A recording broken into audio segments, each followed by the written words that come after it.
kami dari kelompok 7 akan menjawab beberapa pertanyaan yang telah disampaikan oleh kelompok lain mengenai topik diskusi yang telah kita lakukan, yaitu konsep etika di dunia cyber.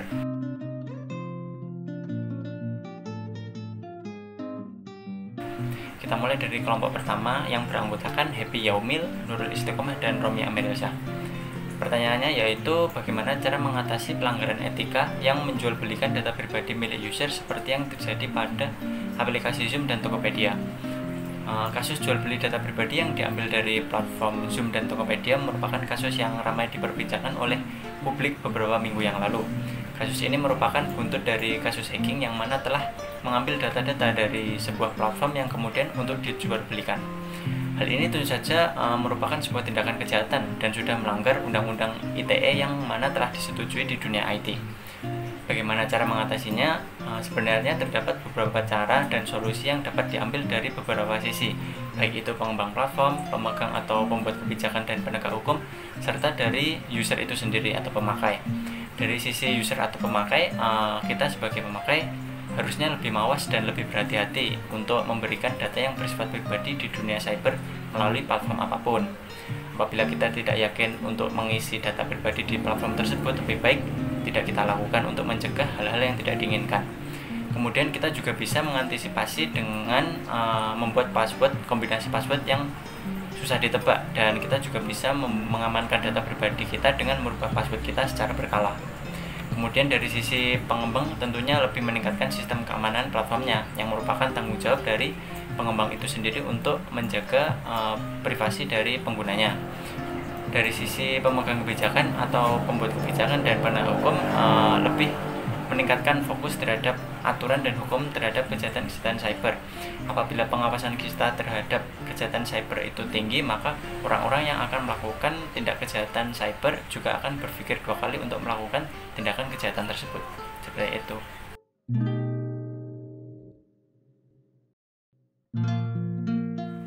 Lanjut dari pertanyaan kelompok selanjutnya, yaitu kelompok 2 yang beranggotakan Fahmi Nurdin, Retno Maruti, dan Anissa Dwi Lestari. Jadi pertanyaannya yaitu saat ini banyak orang yang melakukan berbagai macam komentar atau tindakan jahat di balik fake account, karena jika menggunakan akun asli takut dilaporkan dan dihukum. Sedangkan jika menggunakan fake account lebih aman dan tidak terdeteksi. Apa tanggapan mengenai hal ini? Di zaman sekarang perkembangan teknologi informasi semakin mempengaruhi hidup manusia. Salah satunya yang paling digandrungi masyarakat yaitu media sosial. Media sosial dihadirkan untuk membuat komunikasi dan berbagai kegiatan lebih mudah. Namun begitu, media sosial memiliki dampak positif dan negatif. Tidak semua pengguna media sosial menggunakannya dengan bijak dan masih banyak pengguna yang kurang memperhatikan etika bermedia sosial. Salah satunya adalah perbuatan membuat akun media sosial palsu atau fake account. Fake account termasuk dalam golongan cyberbullying dan cybercrime, tergantung untuk apa fake account tersebut dibuat. Di negara Indonesia tentunya tidak akan diam mengenai hal ini. Terdapat beberapa undang-undang ITE yang menanggapi fenomena pemalsuan akun media sosial tersebut. Contohnya Undang-Undang ITE nomor 11 tahun 2008 pasal 35 dan 51 ayat 1 yang mengatur bahwa perbuatan membuat akun media sosial palsu atau nama orang tertentu akan diancam dengan sanksi pidana penjara paling lama 12 tahun dan denda paling banyak 12 miliar rupiah. Platform media sosial pun memiliki protokolnya sendiri mengenai hal ini. Jadi pengguna media sosial yang merasa dirugikan terhadap sebuah akun palsu dapat melaporkan kepada pihak platform sehingga akun palsu tersebut dapat segera ditindaklanjuti. Kemudian pengguna media sosial juga apabila merasa dirugikan juga dapat melaporkan kepada pihak yang berwajib untuk proses hukum lebih lanjut, karena sudah diatur undang-undangnya dan sudah ada hukumnya sehingga perbuatan tersebut dapat dituntut hukum. Dan juga setiap apapun yang berhubungan dengan dunia cyber pasti meninggalkan jejak dan dapat diselidiki, sehingga sebuah fake account tidak menjamin pelaku tidak ketahuan, dilaporkan dan tidak dihukum. Seperti itu.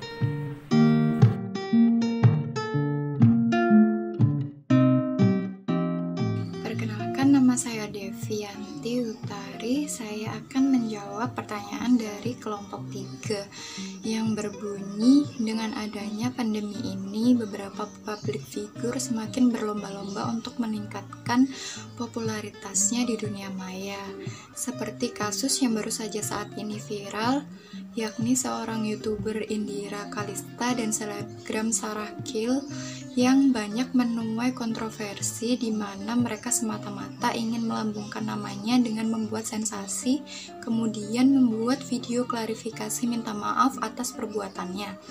Dan semuanya akan selesai. Bagaimana pendapat Anda?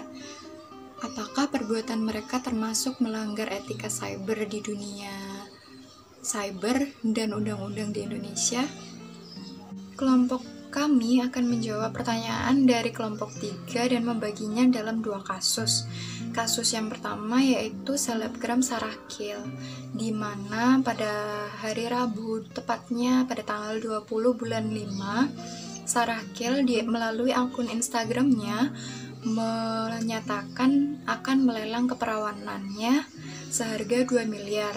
Namun, uang yang terkumpul tersebut akan disumbangkan kepada para pejuang COVID-19 dan juga para masyarakat yang terkena dampak dari COVID-19 ini.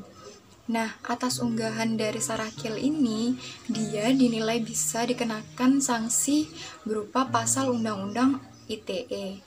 Dan menurut media berita Kumparan, Abdul Fikar Hajar selaku ahli hukum Universitas Trisakti, beliau berpendapat bahwa perbuatan ini adalah salah satu penyalahgunaan fungsi komunikasi di media sosial. Disebutkan ada 2 hal yang dilanggar, yaitu yang pertama, menyebarkan informasi elektronik yang bermuatan kesusilaan atau melanggar pasal 27 ayat 2 Undang-Undang ITE. Dan yang kedua, dia melakukan pekerjaan sebagai mucikari sekaligus PSK melalui online pasal 296 dan pasal 506 KUHP. Berdasarkan pasal-pasal tersebut, Sarah Kil bisa dikenai hukuman penjara 6 tahun sebagai bentuk pelanggaran dari Undang-Undang ITE. Sedangkan untuk pelanggaran KUHP, hukumannya selama 1 tahun 4 bulan. Meskipun di sini Sarah Kil langsung menghapus unggahannya dan melakukan klarifikasi serta minta maaf atas perbuatannya, dan menurut Fikar, hal ini tidak akan menghapus perbuatannya sepanjang itu sudah diupload dan diposting di dunia maya atau Instagram atau yang lain sebagainya. Artinya perbuatan itu tetap ada, dan karena Indonesia adalah negara hukum, maka hukum tersebut pasti akan diterapkan bagi Sarah Kil. Permintaan maaf itu bagi kerugian materi, tetapi bagi perbuatannya tidak bisa dimaafkan sepanjang sudah memenuhi unsur hukum. Begitu kata ahli hukum dari Universitas Trisakti. Kasus yang kedua yaitu dari Indira Kalista. Indira Kalista adalah seorang YouTuber yang membuat konten di mana di dalamnya menunjukkan bahwa Indira kerap kali tidak memakai masker, padahal di zaman yang saat ini, di era COVID-19, penggunaan masker menjadi salah satu hal yang wajib. Indira beranggapan bahwa perintah ini adalah khusus dari pemerintah daerah, di mana yang berhak melakukan tindakan tersebut adalah Satpol PP, sehingga Indira tidak wajib menggunakan masker tersebut. Namun menanggapi polemik tersebut, Kabid Humas Polda Metro Jaya, yaitu Kombes Pol Yusri Yunus, menuturkan pandangannya terkait komentar itu. Menurut Yusri, dirinya memahami rasa gregetan masyarakat dan pernyataan kontroversial dari Indira. Meski demikian, pernyataan Indira menurut Yusri adalah pendapat pribadi yang tidak bisa dijerat oleh undang-undang, sehingga sanksi sosial pun dianggap sebagai hukuman paling tepat atas tindakannya tersebut. Meskipun tidak mendapatkan hukuman pidana karena dinilai tidak melanggar hukum, namun dari Kementerian Komunikasi dan Informatika Kemenkominfo menyatakan bahwa pihaknya telah memblokir video yang menampilkan pernyataan salah satu YouTuber Indira Kalista yang mengatakan bahwa ia jarang memakai masker saat keluar rumah, dan juga Kominfo saat ini telah mengadakan profiling. Istilah profiling sendiri adalah alat investigasi yang digunakan oleh lembaga penegak hukum untuk mengidentifikasi kemungkinan tersangka dan menganalisis pola yang dapat memprediksi tindakan pidana di masa depan. Berdasarkan dua kasus yang telah dijelaskan bahwa Indira Kalista dan Sarah Kiel tidak menggunakan media sosialnya sebagai akses untuk kepentingan yang positif atau sebagai penyebar informasi yang positif di tengah era pandemi tersebut. Dan juga bisa dilihat bahwa kita dapat mengambil pelajaran dari kedua kasus tersebut, di mana kita harus menggunakan Instagram, YouTube, ataupun media sosial lainnya secara bijak, karena negara kita adalah negara hukum, dan jika kita salah pasti akan membawa efek negatif bagi kita sendiri dan juga adanya hukum yang menjerat dari perbuatan kita.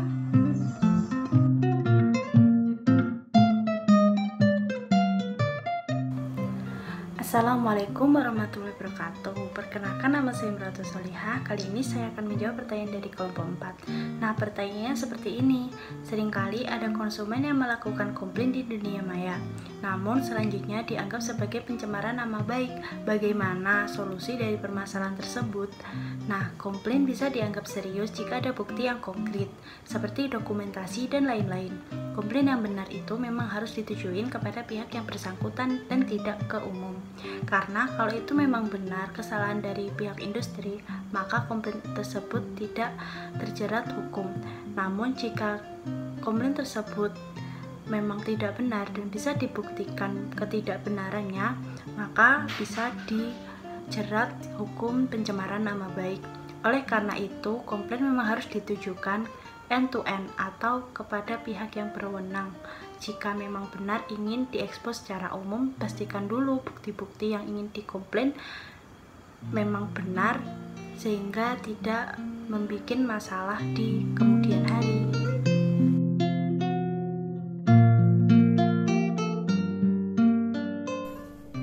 Assalamualaikum warahmatullahi wabarakatuh. Nama saya Mizanuddin Aulia Iqbal, NRP 50. Saya akan menjawab pertanyaan dari kelompok 5 yang beranggotakan yaitu 1. Mirza Artiana, Fajar Manghayu, Dimas Krishna, dan juga Amanda Setia. Dalam bahasa netiquette terdapat dua macam, yaitu one to one dan too many. Apa yang menjadi perbedaan dasar dalam beretika di dua macam netiquette tersebut, seperti halnya netiquette one to one dan juga one to one too many? Jadi apa dasar etika yang membedakan dari macam netiquette tersebut? Dalam pembahasan netiquette terdapat dua jenis, yaitu one to one dan one to many, di mana hal ini merupakan juga tata cara dalam beretika dalam suatu kondisi tertentu. Misal ketika dalam kondisi one to one, seperti electronic mail, di situ hanya terdapat dua orang yang saling berkomunikasi. Di sini dimaksudkan bahwa etika yang digunakan diberlakukan untuk menghargai lawan bicara kita, sehingga komunikasi dua arah yang terjadi tidak melanggar privasi dari lawan bicara tersebut atau menyinggung lawan bicara. Sedangkan untuk one to many lebih mengarah ke komunikasi secara publik, di mana tidak hanya orang saja menjadi lawan bicara, namun banyak orang. Hal ini tentu menunjukkan penggunaan etika yang sedikit umum dan dapat dimengerti oleh semua orang.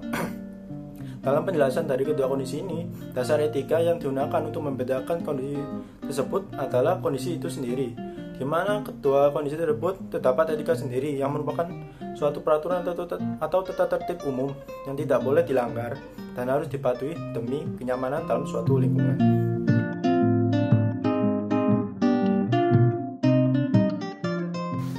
Next question dari kelompok 6. Nah, kelompok 6 ini memberikan pertanyaan seperti ini. Kami pernah menemukan konten dengan lisensi yang memperbolehkan untuk memodifikasi, komersialisasi, dan mengunduh secara bebas. Bisa tolong dikasih contoh lisensi apa saja yang diperbolehkan hal tersebut?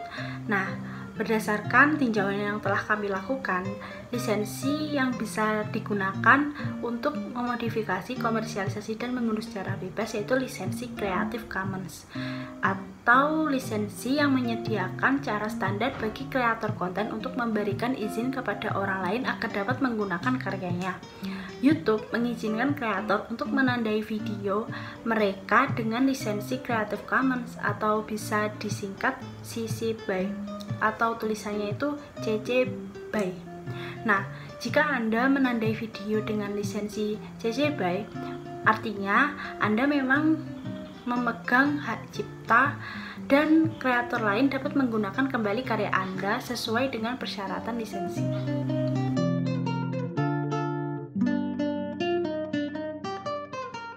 Selanjutnya yaitu pertanyaan dari kelompok 8 yang beranggotakan Rista Putih Amalia, Riris Eka Sagita, Fikri Paramandina, dan juga Junio Fatir Ananansori.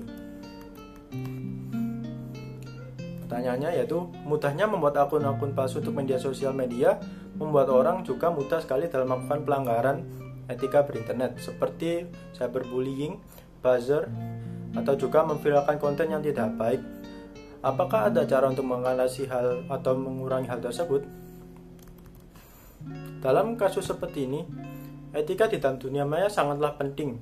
Hal ini seperti memperlakukan etika dalam kehidupan sehari-hari seperti menjaga lingkungan dan juga menjaga kebersihan. Tentu saja hal tersebut tidak terhindar dari hal-hal yang mengganggu etika tersebut. Sedangkan etika sendiri merupakan suatu kesadaran moral yang dimiliki oleh seorang manusia sendiri sehingga membuat lingkungan tersebut menjadi nyaman untuk ditinggali. Namun berbeda dengan dunia maya, di mana orang tidak dapat bertemu langsung dengan lawan bicara. Hal ini tentu sangat sulit untuk mengimplementasikan penggunaan etika tersebut dalam memanfaatkan sosial media. Kesadaran manusia itu sendiri dalam menerapkan etika tersebut sangatlah penting.